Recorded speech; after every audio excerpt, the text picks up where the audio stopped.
You're listening to Southeast Radio's Business Matters with Karl Fitzpatrick in association with Wexford Insurances. Think Wexford Insurances for your business insurance. Welcome back to the show. Last week we mentioned how one of our local young entrepreneurs' ideas has received recognition on the national stage, and I'm delighted to share another local success story with you now.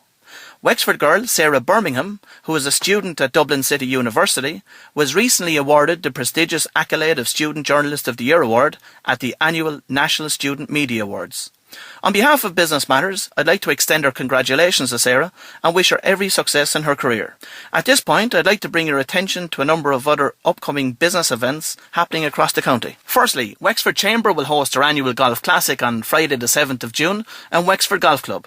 This charity event, which will support the national suicide charity Console, will appeal to everyone, as a great evening of entertainment and food is promised for competitors and non-competitors alike. For further information, visit wexfordchamber.ie. On Thursday the 9th of May, Kelly's Resort Hotel and Spa will host an after-hours event from 5:30pm. People attending this event will have the opportunity to hear from renowned motivational speaker Bill Kelly and to view their facilities. Finally, I'd like to remind our listeners that the closing date for applications for the 2013 Wexford Business Awards is fast approaching. Businesses that wish to enter in any of the 15 award categories must submit their completed application forms to Wexford Chamber by 5pm on Tuesday the 7th of May. Application forms can be downloaded from the website wexfordchamber.ie. Joining me now in studio is Aileen Rogers from Ready Girls. Aileen, you recently secured an investment from Ramona on Dragon's Den, but firstly, I'd like to discuss your Wexford connections. Well, my parents are from Wexford originally. Mum is from Gorey and my dad was born in Enniscorthy. And we grew up in Gorey. Basically, all our summers were spent down here in Courtown and Ballymoney Beach. My parents were from the college down in Gorey. So my parents now have retired back down to Wexford. They're living in Killena. And again, my children are spending their summers down here in Wexford all the time. Tell me a little bit about your own career to date. I graduated from college back in the very early 90s with a degree in business and marketing and spent 15 years or so working in services marketing from a bank to a hotel and then a charitable organisation, and gave up work when my youngest was born and was a stay-at-home mum then for the past 8 years until Ready Girls started. So while you were a stay-at-home mum, the idea came along for Ready Girls. Tell us about that. My two daughters are, my eldest children are daughters, and they were hitting the teenage years during that 8-year period. And my eldest daughter was very much a tomboy, just didn't want to know about it at all. It was an absolute horror for her. So I wanted to make it a little bit easier for her. Obviously, the thought of having a period was just something that she couldn't bear. Went looking for a little pack that she could put in her school bag, like most mums will do, and couldn't find anything. So I gave her a little pack, and that really was how the idea came about. It was when being at home, seeing how they were reacting to this new teenage body and life and hormones and everything, I think made me much more aware of the need to have something for them. Tell me a little bit about the product. What's in it? The product itself is an emergency little pack. It's a little practical pack that they bring in their school bag, or if they're going on an overnight sleepover, whatever. It looks like a little glasses case or a pencil case, so it won't cause any unwanted attention if they're in a mixed school or whatever.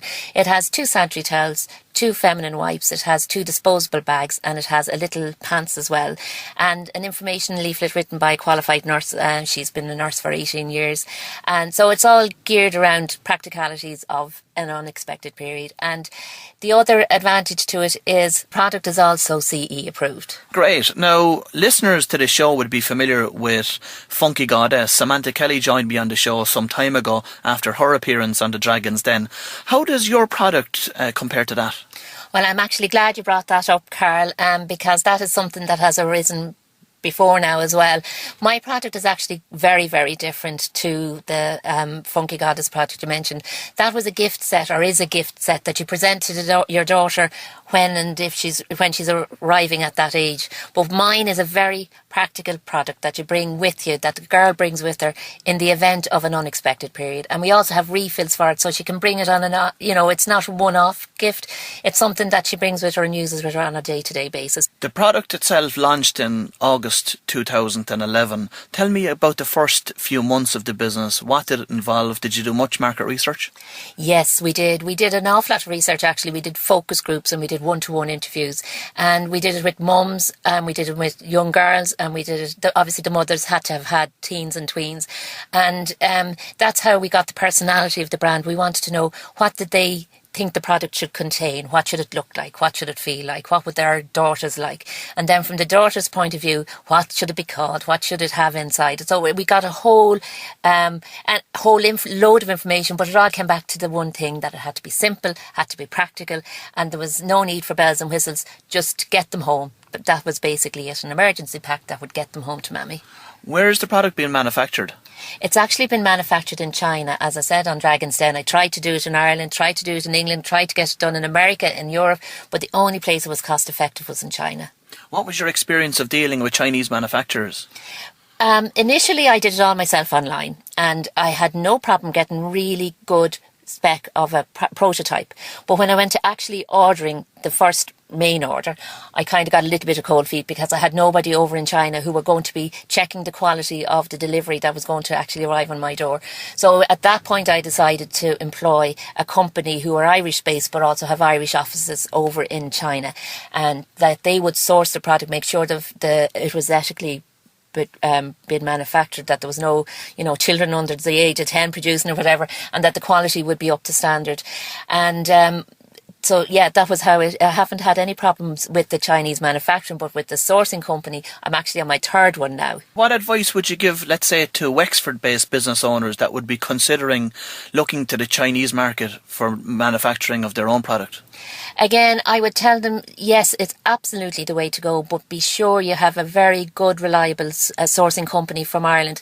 And the Enterprise Ireland office up in Dublin actually have a list of supplier or sourcing companies that they can get, but definitely get somebody who's going to check it for you. So let's say the product is manufactured at this stage, you have the product back in Ireland. What was your market entry strategy for getting that product out to the market itself?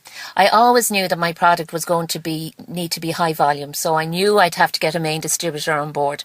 So I approached United Drug, but I had done the mentoring programme with the Dublin City Enterprise Board, and they had aligned a mentor to me who had already been previously working in the United Drug company, and so we got in there quicker than we probably would have on my own bat, but it helped get us in quickly. But the product itself sold itself once we got into United Drug. Aileen, that's a great example of how an enterprise board can be used to springboard a business and accelerate its growth. A great example. Now, in relation to the distributor itself, once you had that secured and in place, how many retailers did that plug you into immediately? Well, they have a network of 1,400 stores nationwide, but within the first 8-week cycle we were in 200 of those. So it was an amazing push that got us fast into the market. That's great. Now, at that stage then you decided you were going to go on to Dragon's Den. For what reason did you make that decision? It was absolutely a strategic decision. I knew my product was right and ready to go into the UK, but I wanted to get contacts that were going to help us get there quickly. Did you have any particular dragon in mind entering the den? Absolutely. Ramona was my first choice. The minute I saw that she was going to be on the panel, that was when I decided to apply to the Dragon's Den. And I had researched Ramona, obviously, because I wanted to see was she the right fit, because when I saw the PR publicity about her and that she owned a pharmacy, I said, well, that makes sense to me to be connected with her. But when I researched her a bit more, I found that she was actually had a distribution network as well, and that she was looking into the UK as well with her distribution company. So really it was a no-brainer that if I got her on board, it was a natural fit. Had Ramona seen the product beforehand? Absolutely, thankfully not, because as it turns out, if a dragon has seen the product beforehand, they're not allowed to invest in it. And had I known that, I probably wouldn't have applied to Dragon's Den, because as it turned out, my United Drug had presented to Ramona's general manager up in Donegal some months previously, and it hadn't actually got to Ramona's desk. So faith was on our side. She hadn't seen it, and it was amazing that she hadn't really. Tell us about the Dragon's Den experience. You went up for the interview. What happened? It was the most exhilarating experience of my life, I have to say. I've decided I'm an exhibitionist because I loved it so much. The actual interview with the dragons wasn't at all as intimidating as I thought it was going to be. I was very nervous initially walking into the hall, but after that I kind of just settled into it, and it really wasn't as intimidating as I expected to be. I had prepared, I had rehearsed my pitch, I had gone through the figures, I'd actually gone to my accountant and I'd got him to do up figures, and so I knew everything. There wasn't anything that was going to throw me, I felt. And as your listeners may not be aware of, Karl, you only see 10 minutes of the pitch on the show, but I was actually in there for 45 minutes, so there's an awful lot more conversation going on behind the scenes.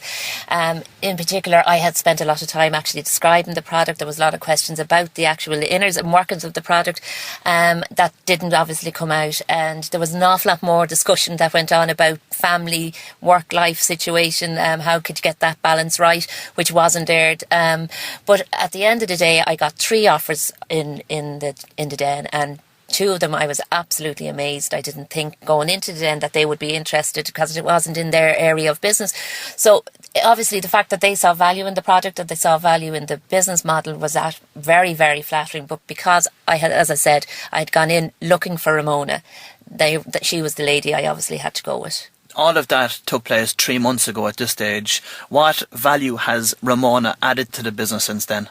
She has been amazing. She's an absolutely lovely lady. She's very much involved. Her ethos is, I'm 200% involved in the business, not 100%. I have been up and down to Donegal. I think my car could drive up itself there at this stage. We've had a number of meetings down here in Dublin. We're on the phone, we're on email. It's a constant communication. And it's all about the bottom line, really. We're a start-up situation, so we need to be looking at our costs. She's helped me focus on that aspect of the business. She's also helped me focus in terms of goal setting, targeting goals. Before that, I had been on the crest of a wave. This whole journey on Ready Girls has just kind of gathered momentum by itself, but I hadn't actually been setting targets. She has helped us sit that down on paper and actually follow through on them. Has the business model changed much since Ramona has come on board? It's become a lean, clean working machine at this stage. It's in a transition, I suppose, is what I would say. It certainly will be a different company in 6 months' time. As you said earlier, Aileen, the core reason that you went on to the Dragons Den was to secure investment to take the product into the international market. Has that been achieved? It's in the process. We have actually been presented to a number of companies who will distribute it for us internationally in countries like Australia, South Africa, in England and America. But we've decided to just spend the next 6 months tightening up our ship here in Ireland, learning from the Irish market, seeing where things need to be tweaked, what things need to be done, especially with our point of sale and making it more visible. And when that is done, we are then ready. We actually have the agents in place who are going to actually take us into the international market. Along the way, Aileen, you managed to pick up a couple of awards for the product as well. Tell us about that. Yeah, we were shortlisted for the Startup of the Year Award, the O2 Startup of the Year Award, and in May, and then we won the Dublin Networks Award for Women in Business, won the National Award in September for the Startup of the Year Award for the National Women's Network, and then more recently we won the Mum's Choice Award in America. We won a gold medal for the actual product itself, which was actually very gratifying because the previous awards were for the business and the business model, but this is actually for the product. So to have people in authority say that your product is spot on was really very much something that we were very proud of. That's great recognition for the product. You're focusing on, I suppose, maximising the potential for the product in the Irish market first before you do explore or tap into the international market, which is great from a geographical perspective. However, has the business any plans to add more products to the pipeline? Yes, we do. We're just about to launch a product for mums and an emergency pack for them. And then obviously we're going to be introducing another product for older teens. So all our products, and we've a number of other products that are in the pipeline as well, but they're all based around emergency female situations that are uniquely female. So a lot of men won't relate to them, but that's the whole ethos of our company, that we provide discreet emergency packs for women at different stages and at different ages in life. Well, Aileen, it's a great story, and I'd like to wish you every success with Red.